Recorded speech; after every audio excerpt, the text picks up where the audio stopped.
Hello friends, welcome to this video. मैं हूं आपका दोस्त पर्श और आज इस वीडियो में हम एक बहुत इंपॉर्टेंट टॉपिक पर बात करने वाले हैं कि ऐसा क्या होता है कि हम में से बहुत सारे लोग लाइफ टाइम फाइनेंशियली स्ट्रगल करते हैं या life time lack of money की प्रॉब्लम को फेस करते हैं। ये एक बहुत ही इंपॉर्टेंट टॉपिक है और इस टॉपिक्स या इस प्रॉब्लम से बहुत सारे लोग सफ़र कर रहे हैं। तो मैंने कोशिश की है कि इस वीडियो के थ्रू मैं उन की पॉइंट्स को हाईलाइट करूंगा जो एक रीज़न बिहाइंड है of suffering from the lack of money. क्या ये कोई प्रैक्टिकल रीजंस इसके पीछे होते हैं या लैक ऑफ एजुकेशन?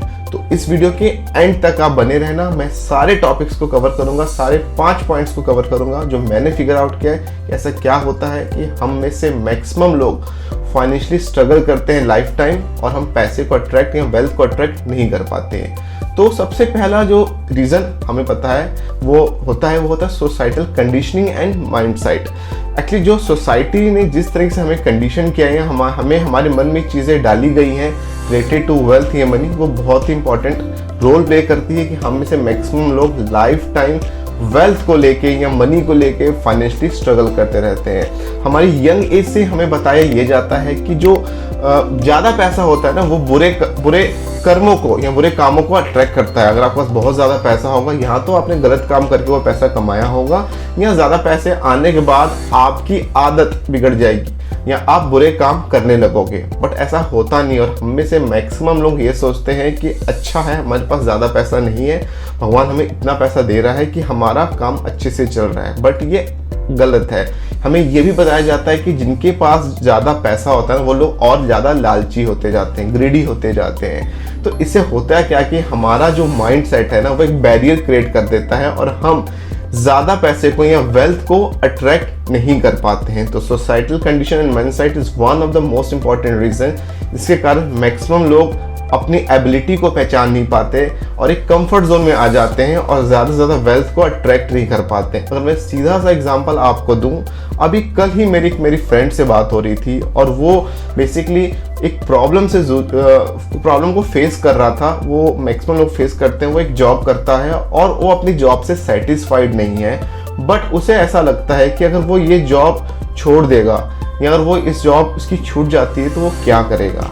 उसको एक लिमिटेड सैलरी मिल रही है और वो अपने आप को उसी सैलरी में खुश रखने की कोशिश कर रहा है। वो अपने आप को एक सेटिस्फैक्शन देता है, संतावना देता है कि he is earning something around let's say 30,000 rupees per month और वो उसके लिए बहुत है एक अच्छा जीवन जीने के लिए। उसने एक माइंडसेट बना लिया है कि शायद इसके बाद अगर ये जॉब नहीं रहती है तो वो कुछ नहीं कर सकता, इसलिए बेटर है कि वो जो जॉब कर रहा है, जितने पैसे उसके पास आ रहे हैं वो उसमें खुश रहे। लेकिन अल्टीमेटली वो ये चीज़ को समझ नहीं पा रहा है कि अल्टीमेटली होगा ये कि वो लाइफ टाइम फाइनेंशियली स्ट्रगल करने वाला है माइंडसेट के साथ जो एक सोसाइटी ने इम्पोज किया है हम सब के ऊपर।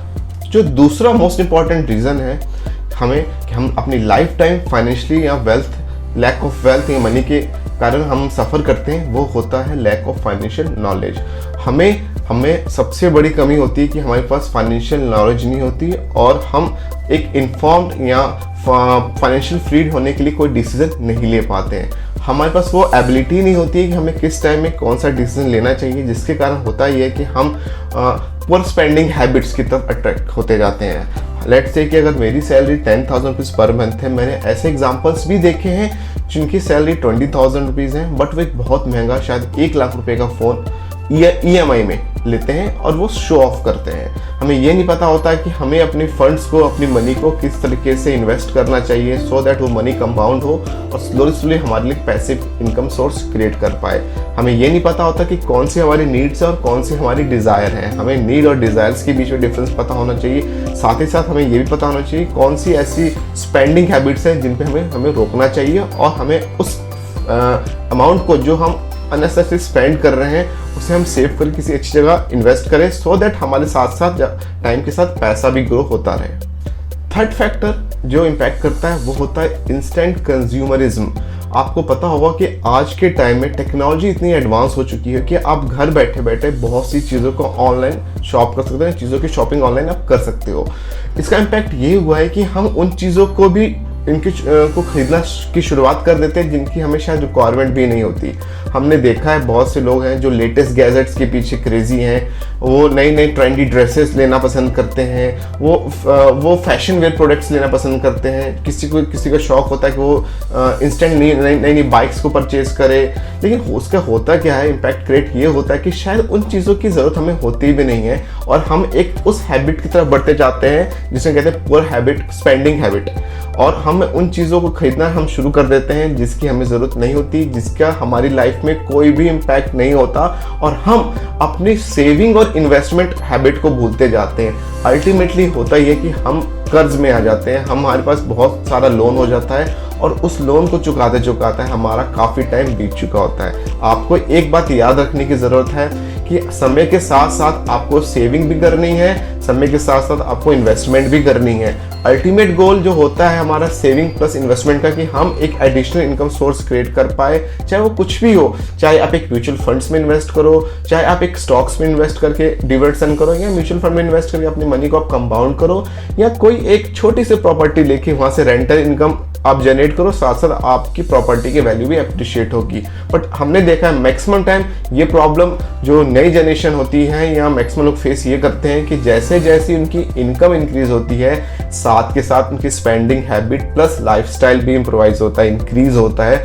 इसका इम्पैक्ट ये होता है कि वो सेविंग नहीं कर पाते हैं, वो इन्वेस्टमेंट नहीं कर पाते, और अल्टीमेटली होता ये है कि वो लाइफ टाइम फाइनेंशियली स्ट्रगल करते हैं और वेल्थ को अपनी तरफ अट्रैक्ट नहीं कर पाते हैं। जो फोर्थ मोस्ट इंपॉर्टेंट रीजन है जो हमारी फाइनेंशियल लाइफ को इम्पैक्ट करता है, वो होता है फियर ऑफ फेलियर।